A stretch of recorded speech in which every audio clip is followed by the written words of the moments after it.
We continue to follow that devastation in Florida and the Carolinas following Hurricane Ian. It is absolutely heartbreaking, Tyler, when you look at the images that are coming in, so many people impacted coming back to find that they don't have a home. What was interesting about this storm, it made landfall not once, but twice here in the U.S. It did, Florida and then South Carolina. And, you know, at one point it didn't look like it was going to landfall twice. It was going to be a Florida storm, then it would fade over the land. But it moved back over water and actually became a hurricane again before hitting South Carolina. And honestly, we've got a lot of numbers now. Nothing is completely official until the National Hurricane Center does its post-storm analysis, which will happen at the end of the hurricane season, which is November 30th, by the way. So we'll get finalized numbers, but we do have numbers now, and they are all very, high up on the scale. This wasn't a small storm. This was not just large in size, but it was intense in every regard.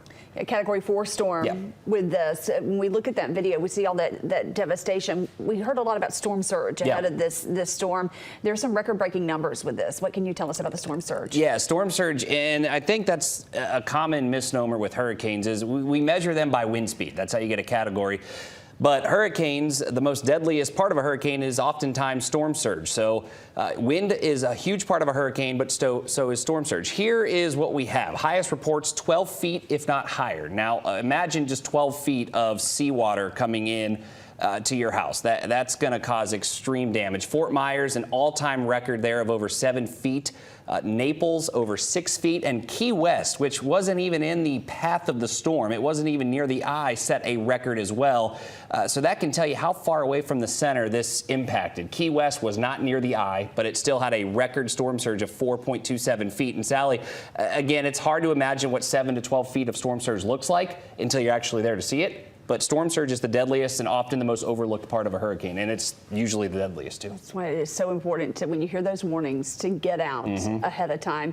This hurricane season was relatively quiet up until this point, but this just goes to show you it only takes one storm. Yeah, and that's a phrase that we use a lot and may come across as cliche, but it is about as true of a statement as there is. And look what happened. We were way below normal, and now our season is actually running at or just above normal, thanks to Fiona and then Ian. Two storms by themselves actually caught our entire season up after a record quiet stretch. So, yeah, it was 155 miles per hour. That was the max wind at one point, and there are some arguments to be made that this could be upgraded to a 157 mile per hour Cat 5 after the season's over with. We'll have to see if that actually happens. But here are some of the gusts, not just over water, but on land.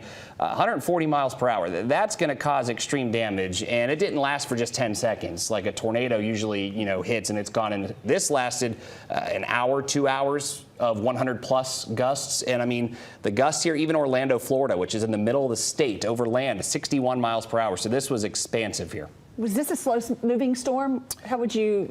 I would argue it was right about normal. If there would be a normal, it wasn't super fast, but it wasn't super slow like Sally was. If you remember that, it just crawled along. Yes. Right. We weren't talking 2 miles per hour movement, but there's the path from start to finish. It traveled. It traveled a long ways from the Caribbean across the entirety of the Caribbean, made landfall in Cuba as a Cat 3, and then moved over the very warm waters. And this is why it became so problematic. It moved over the waters of the Gulf, which were untouched this year because we haven't had a storm in the Gulf. So the water was very warm, and that allowed it to rapidly intensify.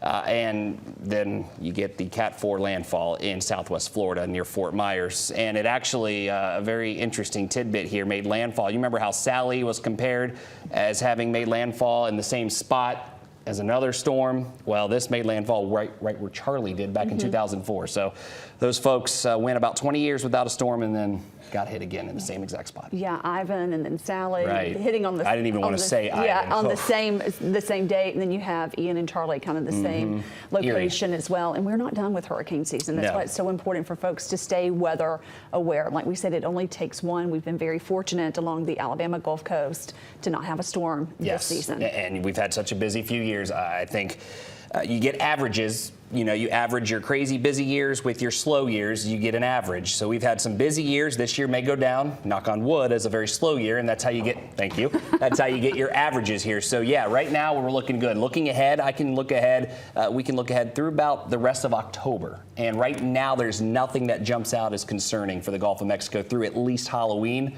unless something big changes. That's good to hear, because the folks in Florida and the Carolinas, they need all the resources that we can get them. They need all of our focus right now. Yeah, and not another storm. All right, Tyler, thank you. There's more Alabama Live coming up after the break, so stay with us.